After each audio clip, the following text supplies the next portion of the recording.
कुरिन्थियों के नाम दूसरा पत्र अध्याय 13 पद संख्या 13। प्रभु ईसा का अनुग्रह, ईश्वर का प्रेम तथा पवित्र आत्मा की सहभागिता आप सबों को प्राप्त हो। क्रिस्त में प्यारे भाइयों और बहनों, पवित्र ग्रंथ का यह वचन हम रोज मिसा में सुनते हैं। लैटिन राइट में जब मिसा शुरू होती है तो पुरोहित इस वचन को कहते हुए लोगों का अभिवादन करते हैं। सीरियन राइट में पुरोहित इस वचन को आशीर्वाद के रूप में समूह को देते हैं। अगर हम यह वचन इंग्लिश में पढ़े तो यहाँ पे सहभागिता के बदले लिखा गया शब्द है फेलोशिप, जिसका मतलब है मैत्री या संगति। जितना हम पवित्र आत्मा से भरने की इच्छा करते हैं, उतना ही हमें पवित्र आत्मा द्वारा संचालित होना और पवित्र आत्मा में निवास करने की इच्छा होनी चाहिए। इसके लिए आज हम देखेंगे कि हमें क्या करना चाहिए और क्या नहीं करना चाहिए। पवित्र आत्मा हमारे साथ रहने के लिए हमें 5 कार्य करना चाहिए। पहला, यूहन्ना का पहला पत्र अध्याय 1 पद संख्या 6। यदि हम कहते हैं कि हम उसके जीवन के सहभागी हैं किंतु अंधेरे में चल रहे हैं, तो हम झूठ बोलते हैं और सत्य के अनुसार आचरण नहीं करते। प्यारे भाई और बहनों, अगर हम कहते हैं कि हम पवित्र आत्मा के साथ चल रहे हैं या हम पवित्र आत्मा में जी रहे हैं, तो हमारा जीवन में कोई भी अंधकार भरा हुआ कार्य नहीं होना चाहिए। संत अगस्तिन के जीवन में हम यह देख सकते हैं कि रोमियो के नाम पत्र अध्याय 13 पद संख्या पढ़ने के बाद उन्हें समझ में आया कि अंधेरे के कार्य क्या है। उन्हें समझ में आया कि अंधेरे का कार्य क्या है। वहां लिखते हैं संत पौलुस रोमियो के नाम पत्र अध्याय 13 पद संख्या 12 से 14 तक, रात प्राय बीत चुकी है, दिन निकलने को है, इसलिए हम अंधकार के कर्मों को त्याग कर ज्योति के शस्त्र धारण करें। हम दिन के योग्य सदाचरण करें। हम रंगरलिया और नशेबाजी, व्यभिचार और भोग विलास, झगड़े और ईर्ष्या से दूर रहे। आप लोग प्रभु ईसा मसीह को धारण करें और शरीर की वासनाएं तृप्त करने का विचार छोड़ दें। प्यारे भाई और बहनों, अगर हमारे जीवन में ऐसा कोई भी कार्य है तो वहां पे पवित्र आत्मा की संगति हमें नहीं मिल सकता, कि बिना पवित्र आत्मा की संगत में रह ही नहीं सकते, क्योंकि पवित्र आत्मा जहां पवित्र आलय है वहीं पे बसता है। इसीलिए अगर हमें पवित्र आत्मा की संगति की जरूरत हो तो हमारे शरीर को पवित्र रखना है और सभी गलत कार्य से हट जाना है। लेकिन हमें पता है कि हम दुर्बल हैं, हम में कमियां हैं। इसे जानते हुए संत यूहन्ना का पहला पत्र अध्याय 1 पद संख्या 9 में वह कहते हैं कि यदि हम अपने पाप स्वीकार करते हैं तो वह हमारा पाप क्षमा करेगा और हमें हर अधर्म से शुद्ध करेगा, क्योंकि वह विश्वसनीय तथा सत्य प्रतिज्ञ है। हमारे दैनिक जीवन में हमसे कई गलतियां होती है, छोटे छोटे पाप होते हैं, लेकिन जब रात को हम सोने जाते हैं तो हमें अपना उस दिन का एक मूल्यांकन लेना चाहिए, एक इवैल्यूएशन, जहाँ पे हम प्रभु के सामने खुले मन से विनम्र होकर अपने पापों को बोले और उसे स्वीकार करें और पश्चाताप करें। अगर हम अपने दिन का खाता रोज प्रॉपर रखेंगे, सही रखेंगे, तो हमारा शरीर पवित्र रहेगा। और एक बार अगर हमने अपनी सारी कमियां प्रभु के सामने रख दी तो प्रभु हमारे सारे पापों को क्षमा करता है। दूसरा स्टेप, हमें पवित्र आत्मा से वार्तालाप करना चाहिए। जैसे पति पत्नी शेयर करते हैं या बच्चा अपनी माँ को सब बात बताता है, उसी प्रकार हमें भी अपने जीवन का हर छोटे मोटे कार्य यीशु को और पवित्र आत्मा को बताना चाहिए। इसके लिए हम एक तरीका इस्तेमाल करेंगे, ट्रस्ट का, UST। T stands for thank him। हमें रोज पवित्र आत्मा को धन्यवाद देना चाहिए। उन्होंने उस दिन में हमारे लिए जो कुछ किया है उसके लिए धन्यवाद देना चाहिए। अगर हम एक बच्चे को चॉकलेट देते हैं, बच्चा अपनी पूरी दांत बाहर दिखाकर थैंक यू कहता है। उसने तो सिर्फ उस चॉकलेट के लिए थैंक यू कहा जो उसके मुंह में से निकलकर पेट में चला जाएगा और खत्म। लेकिन पवित्र आत्मा हमारे जीवन में कितना कुछ काम करता है जिसके लिए हम उन्हें थैंक यू बोलनी चाहिए। स्तोत्र ग्रंथ अध्याय 107 पद संख्या 8 में हम पढ़ते हैं, वे प्रभु को धन्यवाद दे उसके प्रेम के लिए और मनुष्य के कल्याणार्थ उसके चमत्कारों के लिए। हमारे दैनिक जीवन में पवित्र आत्मा जो कुछ करता है उसके लिए हमें पवित्र आत्मा को अच्छे मन से, खुशी से, स्नेह से धन्यवाद देना चाहिए। दूसरा, R, रिवील योरसेल्फ। हमें पवित्र आत्मा से पूछना चाहिए कि ईश्वर की इच्छा हमारे लिए क्या है, पवित्र आत्मा हमसे क्या चाहता है, हमारे जीवन के लिए क्या अच्छा है, ये हमें रिवील करके दे, हमें प्रकट करते दे। इसीलिए एफिसियों के नाम पत्र अध्याय 1 पद संख्या 17 से 19 में हम देखते हैं कि हे पवित्र आत्मा, ईश्वर का सामर्थ्य हमें सब कुछ सिखा देगा, सब कुछ बता देगा और हमारी आध्यात्मिक दृष्टि को खोल देगा, जिससे हम ईश्वर की इच्छा को देख सके और उसके द्वारा ईश्वर की महिमा हो सके। You stands for use me. हमारा उपयोग कीजिए। हमें अपने आप को पवित्र आत्मा को पूर्ण रूप से समर्पित करना है, जिससे पवित्र आत्मा हमारा उपयोग करेगा और हमें एक औजार के रूप में ईश्वर की वाणी दूसरे लोगों तक पहुंचाने के लिए इस्तेमाल करेगा। नेक्स्ट, S, स्ट्रेंथन मी। पवित्र आत्मा शक्ति की आत्मा है, सामर्थ्य की आत्मा है। तो हमें रोज पवित्र आत्मा से प्रार्थना करनी चाहिए कि हे पवित्र आत्मा, मेरी इच्छा शक्ति, मेरा शरीर, मेरा मन, मैं जो कुछ हूँ उसे अपने पवित्रता से, अपनी शक्ति से, अपने सामर्थ्य से भर दीजिए, ताकि मैं जो भी कुछ करूँ वो ईश्वर की महिमा के लिए हो और हमारा जीवन पवित्रता से भरकर ईश्वर प्रिय हो। Next, teach me. हमें सिखाओ। संत का सुसमाचार अध्याय 14 पद संख्या 26 में हम देखते हैं कि प्रभु यीशु खुद कहता है कि वो पवित्र आत्मा जब तुम्हें मिलेगा वो तुम्हें सब कुछ सिखाएगा। इसलिए हमें पवित्र आत्मा से रोज प्रार्थना करनी चाहिए कि हमारे दैनिक जीवन के कार्य करने का तरीका, उसे कैसा करना चाहिए, वो कैसे हमें आगे बढ़ना चाहिए, ये सब हमें बता दिए। वैसा TRUST, ट्रस्ट, ऐसा एक डायलॉग हमें रोज पवित्र आत्मा के साथ करना चाहिए और इसके साथ हमें पवित्र आत्मा को सुनना भी चाहिए। उसकी आवाज़ बहुत धीमी होती है, बहुत प्रेम भरी होती है, लेकिन जब हम उस आवाज़ को ध्यान देना सीखते हैं, जैसे कि रेडियो सुनने के लिए हम फ्रीक्वेंसी को सेट करते हैं, उसी प्रकार हमारे कानों को भी, हमारे आत्मीय व्यक्तित्व को भी हमें खोलकर पवित्र आत्मा की आवाज़ सुनने के लिए सेट करना है। और जो कुछ वो कहता है अच्छा होगा अगर हम लिख कर रखें, ताकि बाद में जब वो हमें उसकी पूर्णता तक ले जाएगा तो हम पवित्र आत्मा को उस बात के लिए धन्यवाद कह सके। तीसरा, हमें पवित्र आत्मा का अनुसरण करना चाहिए।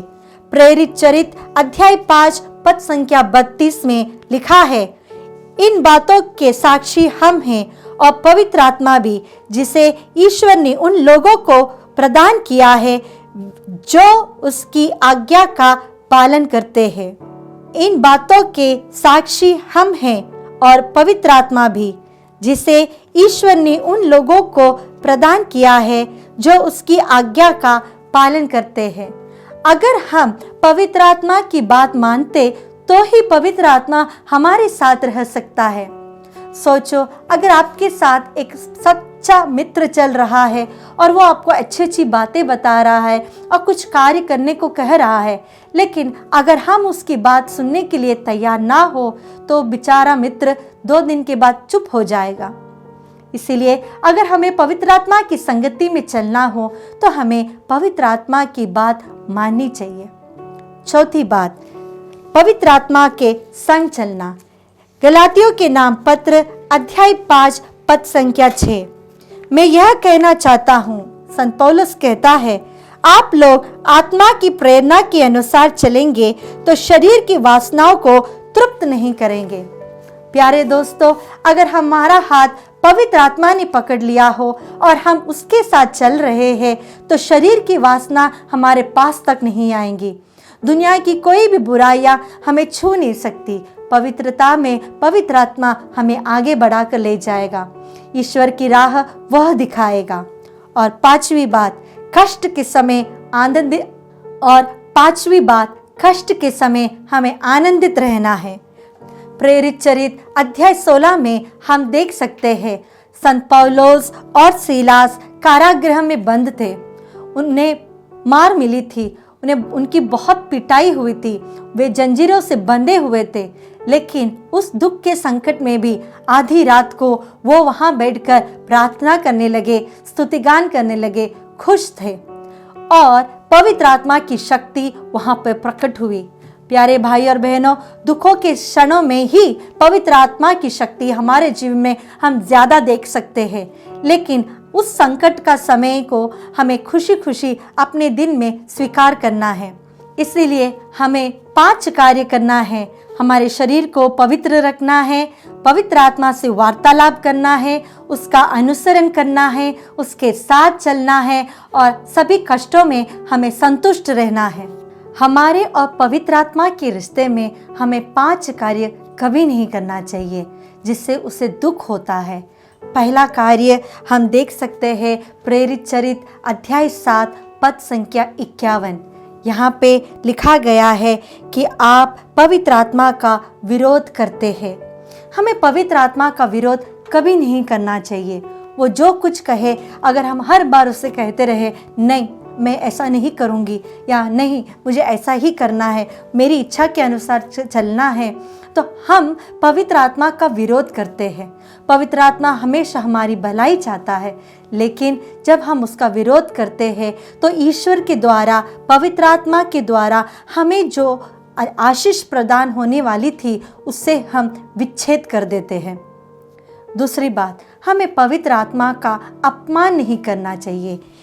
इब्रानियों के नाम पत्र अध्याय 10 पद संख्या 29 में हम पढ़ते हैं, तो आप लोग विचार करें कि जो व्यक्ति ईश्वर के पुत्र का तिरस्कार करता, विधान का वह रक्त तुच्छ समझता जिसके द्वारा वह पवित्र किया गया था, और कृपा की आत्मा का अपमान करता है, ऐसा व्यक्ति को कोई और घोर दंड की योग्य समझा जाएगा। हम पवित्र आत्मा का अपमान कैसा करते हैं? प्रभु यीशु से अगर हम प्यार करें तो ही पवित्र आत्मा हमारे साथ चलता है, लेकिन जब हम यीशु को अपने जीवन में स्वीकार करने के लिए तैयार नहीं होते हैं, तब हम पवित्र आत्मा का अपमान करते हैं। दूसरा तरीका, जब हम यीशु के पवित्र लहू जिसके द्वारा हम पवित्र हुए हैं, हमें रक्षा प्राप्त हुई है, अगर उस रक्त को हम तुच्छ समझे, उसे मूल्य ना दे, तो वो पवित्र आत्मा का अपमान होता है। आज पवित्र मिसा में हम प्रभु यीशु का शरीर और रक्त स्वीकार करते हैं। अगर हम पवित्र मिसा में सम्मान के साथ नहीं होते हैं, अगर हमने अच्छी तरह अंतःकरण की तैयारी किए बिना प्रभु का शरीर और रक्त स्वीकार करते हैं, तब भी हम पवित्र आत्मा का अपमान करते हैं। तीसरी बात, हम पवित्र आत्मा की निंदा ना करें। मत्ती के सुसमाचार अध्याय 12 पद संख्या 31 में हम यह देख सकते हैं, जब यीशु चमत्कार करते थे तो उनके विरोधी ने उन पे आरोप लगाया कि आप अपदूतों की शक्ति से, आप शैतान की शक्ति से ये चमत्कार कर रहे हैं। यीशु तब उन्हें ये वचन सुनाते हैं, अगर हम यीशु की शक्ति या पवित्र आत्मा की शक्ति के द्वारा जो चमत्कार करते हैं उसे अस्वीकार करते हैं और उसे शैतान की शक्ति मानते हैं, उसके द्वारा हम पवित्र आत्मा की निंदा करते हैं। मैं कई दिनों पहले एक युवा से मिली, उसने मुझसे ये कहा, सिस्टर, पवित्र आत्मा को शक्ति है या शैतान को शक्ति? मैंने कहा, पवित्र आत्मा को। उसने मेरे से तर्क किया, नहीं सिस्टर जी, शैतान की शक्ति। शैतान की शक्ति को ज़्यादा ताकत है। आज हमारे बच्चों में, कई बच्चों में मैंने देखा है कि शक्तिमान जैसे सीरियल्स और कई और सीरियल्स देखकर उनके मन में ये विचार आने लगा है कि ईश्वर की शक्ति से भी ज़्यादा शैतान की शक्ति ज़्यादा है, क्योंकि शैतान उन्हें सब कुछ दे देता है, भोग, विलास और इस दुनिया की सभी खुशियाँ। लेकिन वास्तव में पवित्र आत्मा की शक्ति ही सबसे बड़ी शक्ति है, क्योंकि वह यीशु की आत्मा है। यही शैतान यीशु के सामने घुटना टेकता है, क्रूस के सामने भाग जाता है। इसीलिए पवित्र आत्मा की शक्ति ही सबसे बड़ी शक्ति है। अगला कार्य जो हमें कभी नहीं करना चाहिए वो है आत्मा का दमन न करें।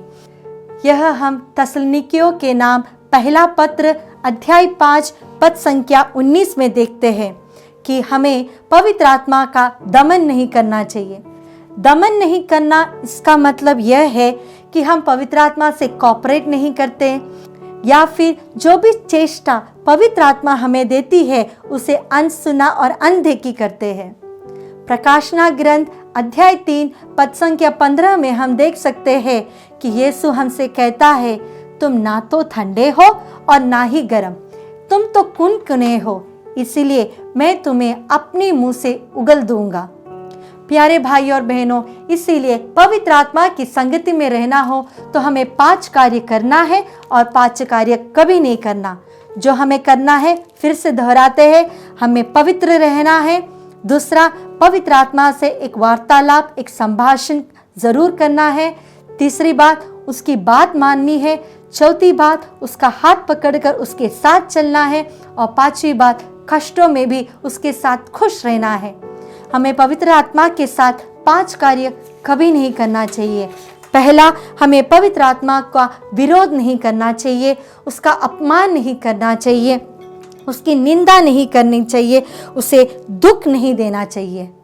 और 5वीं बात, हमें पवित्र आत्मा को कभी दुख नहीं देना है। एफेसियों के नाम संत पौलुस का पत्र अध्याय 4 पद संख्या 30 और 31 में हम यह देख सकते हैं। वाक्य 31 में संत पौलुस एक छोटी सी सूची देते हैं और कहते हैं कि हमें ये कार्य कभी नहीं करना चाहिए। पहला, कटुता, उत्तेजना, क्रोध, लड़ाई झगड़ा, पर निंदा और हर तरह की बुराई अपने बीच से दूर करें। अगर हम अपना जीवन सही रास्ते नहीं ले चलते, अगर हम पापमय जीवन जीते हैं, हम पवित्र आत्मा को दुखी करते हैं। आइए, हमें पवित्र आत्मा की संगति में रहने के लिए क्या क्या करना चाहिए और क्या नहीं करना चाहिए दोबारा देखें। पहला, अपना जीवन पवित्र रखें। दूसरा, उससे वार्तालाप कीजिए। तीसरा, उसका अनुसरण कीजिए। चौथा, उसके साथ चलिए। और 5वां, कष्टों में भी संतुष्ट रहे। हमें 5 कार्य कभी नहीं करना चाहिए अगर हमें उसे अपनी संगति में रखना है। पहला, उसका विरोध ना करे। दूसरा, उसका अपमान ना करे। तीसरा, उसकी निंदा ना करे। चौथा, उसे दुख ना दे। और 5वां, उसका दमन ना करे। आइए, हम यीशु के पास चले जहाँ पर पवित्र आत्मा का स्रोत है और हम प्रार्थना करें, हे यीशु, हमें सिखा कि किस प्रकार हम पवित्र आत्मा के संगत में रह सके।